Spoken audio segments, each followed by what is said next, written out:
Welcome back to the Calm Classroom. Today we delve into trauma-informed teaching.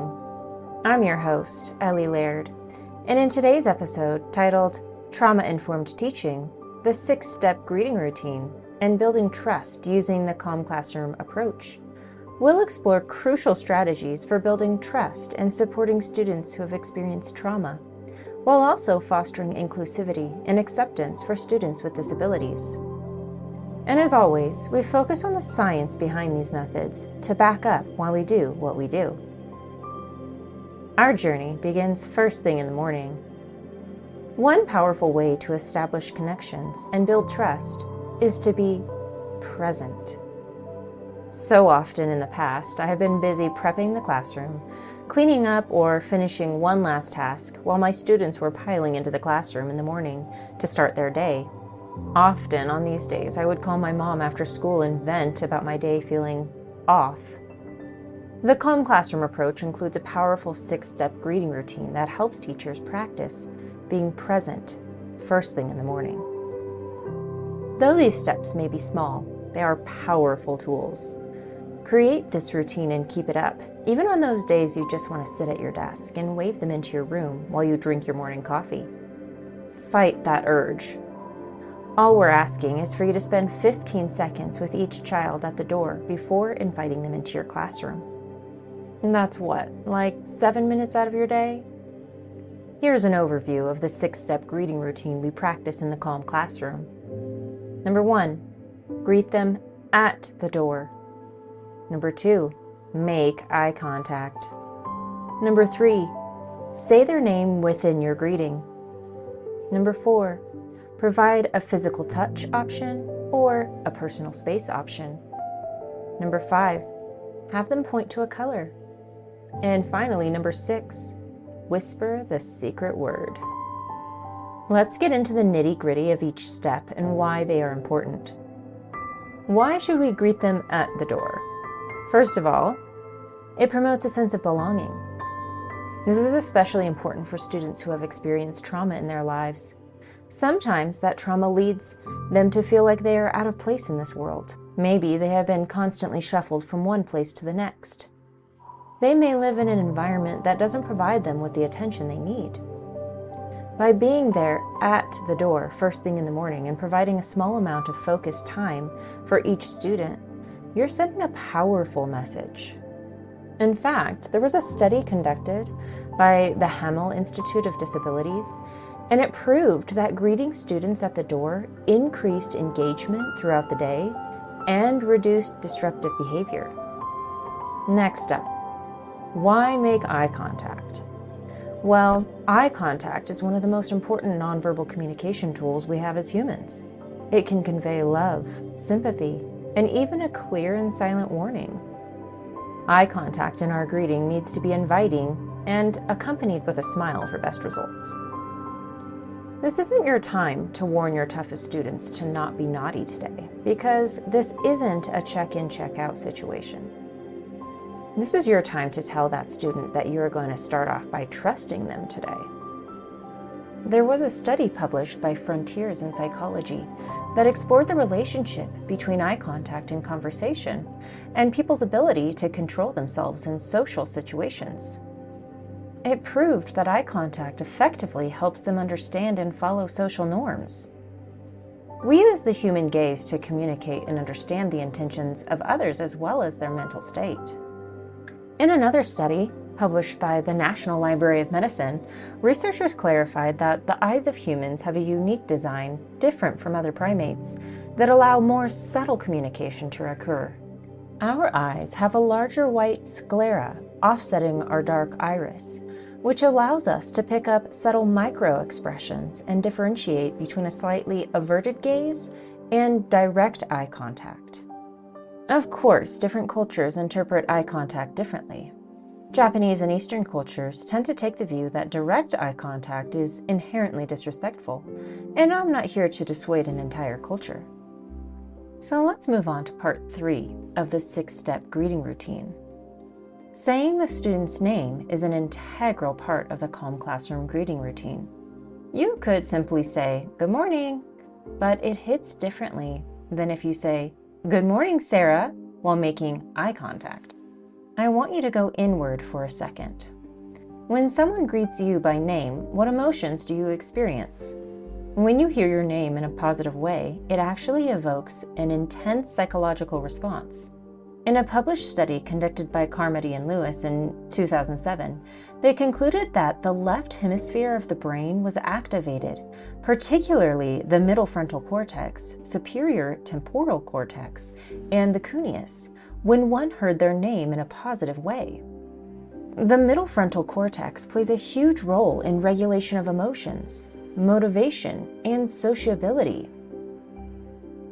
When the temporal cortex is activated, it helps to regulate attention and turn on specific programs in the brain geared to complete tasks appropriately. When the cuneus, which is part of the occipital lobe, is activated, it's been proven to increase a person's inhibitory response to stimuli, ultimately meaning you are more prepared to be less impulsive when the cuneus is activated. Wow, did you know that hearing your name could have such a huge effect? Step 4 is to provide a physical touch or personal space option. When we provide a physical touch option or a personal space option, we're meeting the needs of those who are sensory seeking and also those who are sensory avoiders. What does this look like? My options are always the same, and they're hung outside of my classroom. Before entering the classroom, each child points to tell me what they need each morning. My poster is divided in half down the center. This provides students with a clear and consistent topography. On the left, I have physical touch options: handshake, high five, hug, elbow bump, or fist bump. And on the right, I have personal space options: 3-second dance-off, air hug, finger wave, and salute. Sensory issues in children are a huge topic that we'll be spending a lot of time on in subsequent episodes, so I'll just briefly touch on it here. There are a variety of sensory processing issues a child might have that can affect his or her time in a school setting. One of them is being undersensitive to stimuli. These are the students that seek out roughhousing, spinning, bumping, and the need to feel pressure in order to feel regulated. These are the students that will more often than not choose a physical touch greeting on the left side of the poster. On the other hand, we have students who are overly sensitive to stimuli and often become dysregulated in situations that will require physical touch or loud interactions. These are the students who will more often than not choose a personal space option for a morning greeting. Like I said before, we will dive deep into this topic later, so I'll leave it at that. Now, when I mentioned pointing to a color in the 6-step greeting routine, you may have wondered, what's that all about? Color theory is a huge part of the Calm Classroom approach. We believe that color, and each color's unique energy and wavelength, have the power to change one's mood and help humans communicate or express their emotions in a more abstract and meaningful way. This theory is taken from the artist and poet Johann Wolfgang Goethe, and also from the wavelength theory and science behind the spectrum of colors in our world. No color is stationary, much like the human consciousness and the emotions we experience on a daily basis. Therefore, using color as a tool to help express that emotion is a more accurate representation, rather than simply stating an emotion using a word label. The process of associating an emotion with a place on the color spectrum needs to be modeled clearly several times before having the students do this independently. First of all, you will need a way for students to view color on a spectrum. This can be printed and laminated and hung from your classroom door so that students can point to a color as they walk in. Let's talk color theory for a bit. When one sees the color blue, they often feel tranquility, which is why we suggest having calming elements of muted blues in your classroom. But when it comes to expressing emotion, we often associate blue with sadness and loneliness. This type of melancholy blue is often a darker shade than what I would recommend as classroom decor. It's also interesting because children will often have this interpretation without even being explicitly taught this.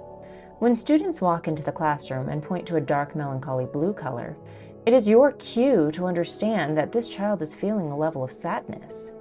However, it's not your duty to ask any follow-up questions right then and there. Remember, you're only spending 10 to 15 seconds with each child as they walk into the room. This is not to say that you should not follow up later with a sticky note that says, "Want to talk about it?" with a checkbox next to two options, yes or no, which is generally my go-to method when I notice a student who is having a rough morning. Oftentimes, they'll say no, and that's okay. Don't pry. Okay, back to color theory.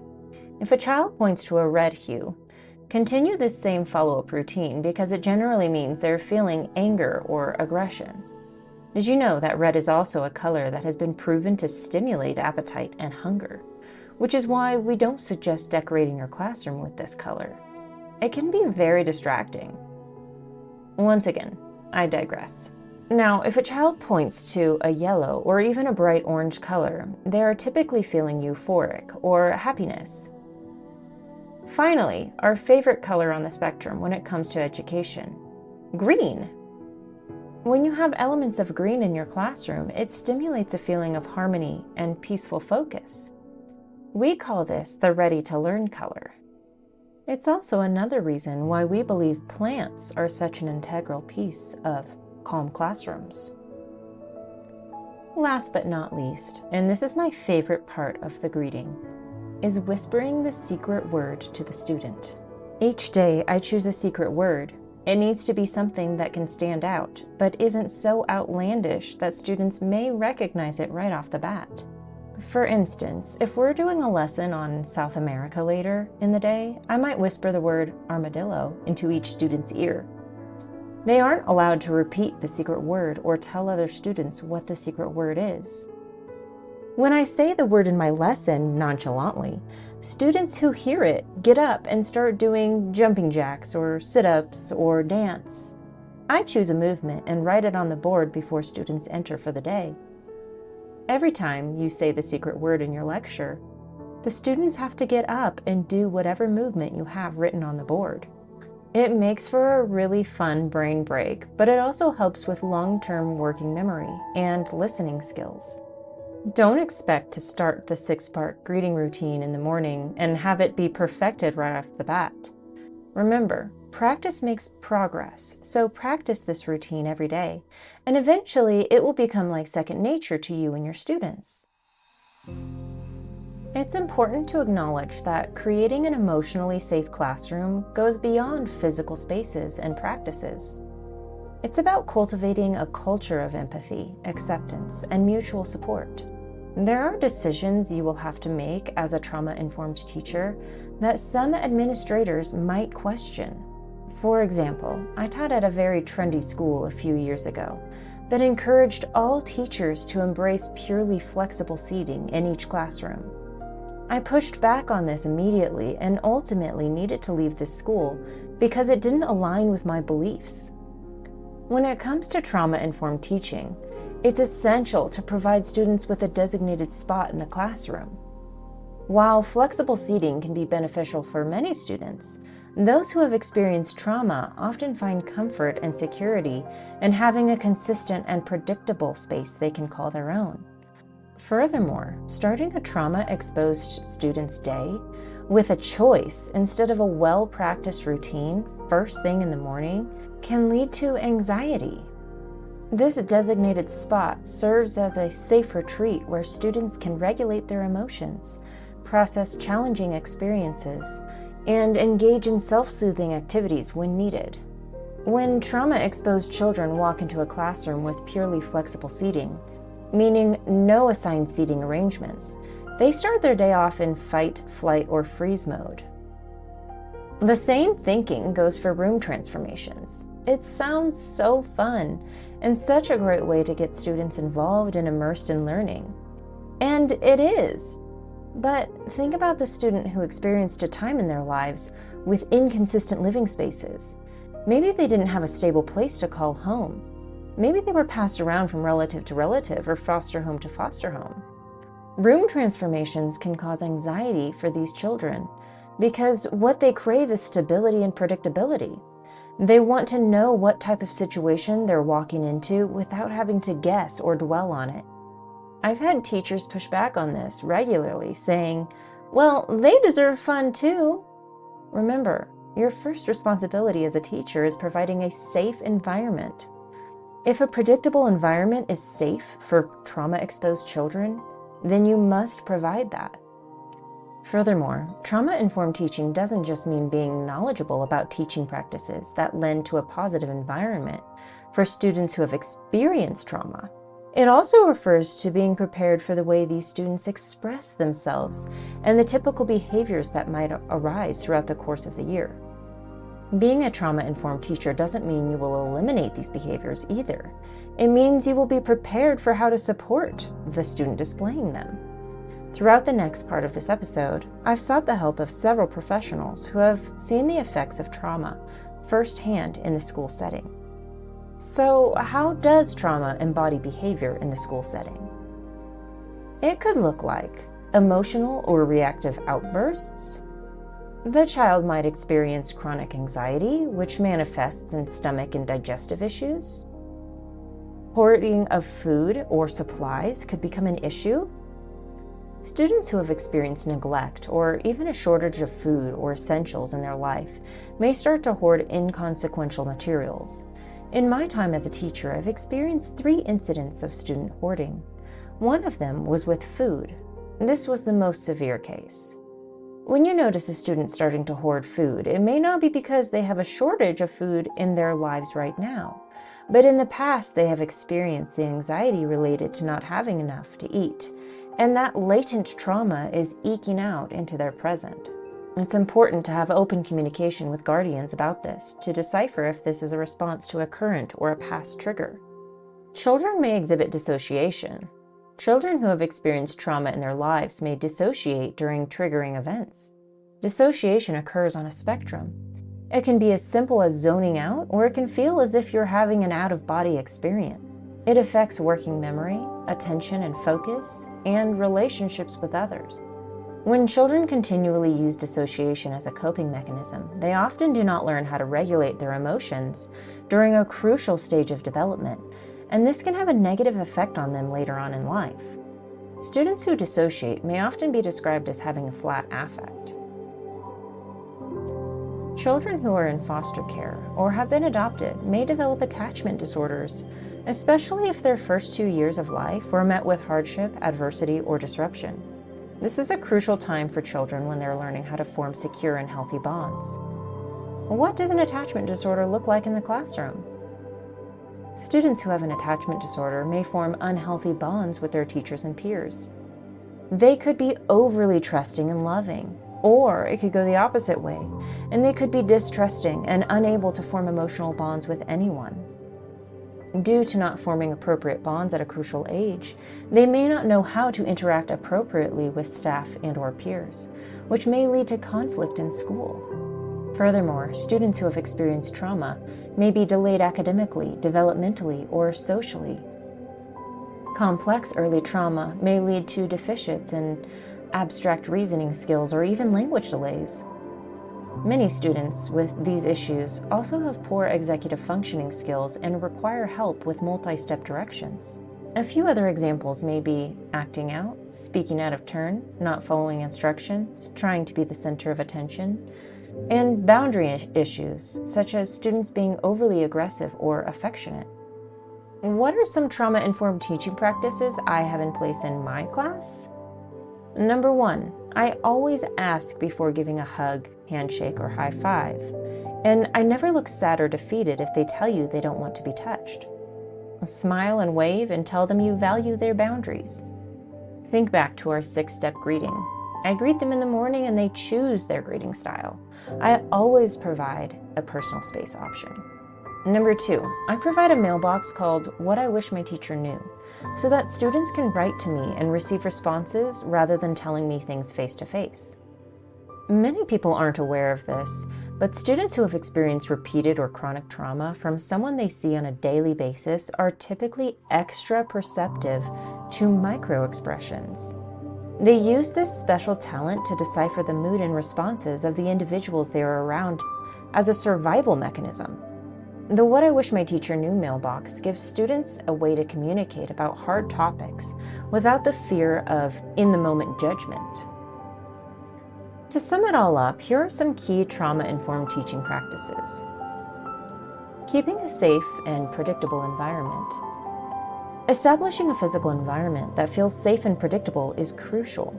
This includes having consistent routines, clear expectations, and structured classroom spaces. Providing students with a designated spot where they feel secure can also be beneficial. Building trusting relationships. Developing trusting relationships with students is foundational. This involves showing empathy, being sensitive to students' emotions, and fostering positive connections through active listening and understanding. Understanding trauma triggers. Educators should be aware of common trauma triggers and understand how they can impact students' behavior and emotions. By recognizing triggers, educators can respond with sensitivity and provide appropriate support when needed. Practicing mindfulness and self-regulation. Teaching mindfulness techniques and self-regulation strategies can help students manage stress, anxiety, and overwhelming emotions. This includes breathing exercises, guided meditation, and sensory-based calming techniques. Providing choices and empowerment.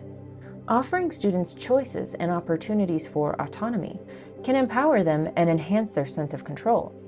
This can involve allowing students to choose activities, seating preferences occasionally, or how they demonstrate their learning. Using trauma-informed language. Using supportive and non-judgmental language is essential in a trauma-informed approach. Avoiding triggering language, providing encouragement, and reframing challenges as opportunities for growth can positively impact students' self-esteem and motivation. One example of this is using the word adult instead of mom or dad. For example, please tell your adult about the homework assignment due tomorrow. Remember, not all students have a mom or a dad. Collaborating with support services. Collaborating with school counselors, psychologists, and other support services is key in addressing students' emotional and behavioral needs. These professionals can provide additional resources, strategies, and interventions to support students who have experienced trauma. By incorporating trauma-informed teaching practices, educators can create a learning environment that acknowledges and supports students' emotional well-being, promotes resilience, and enhances overall academic success. Join us as we embark on a transformative journey of empathy, connection, and resilience in the classroom. Together, we can create a learning environment where students not only excel academically, but also develop essential social-emotional skills that will serve them for a lifetime. Stay tuned for an enlightening and inspiring chat in our next episode of The Calm Classroom. Until then, continue teaching with compassion and patience. This is Ellie Laird, signing off. Take care and stay calm.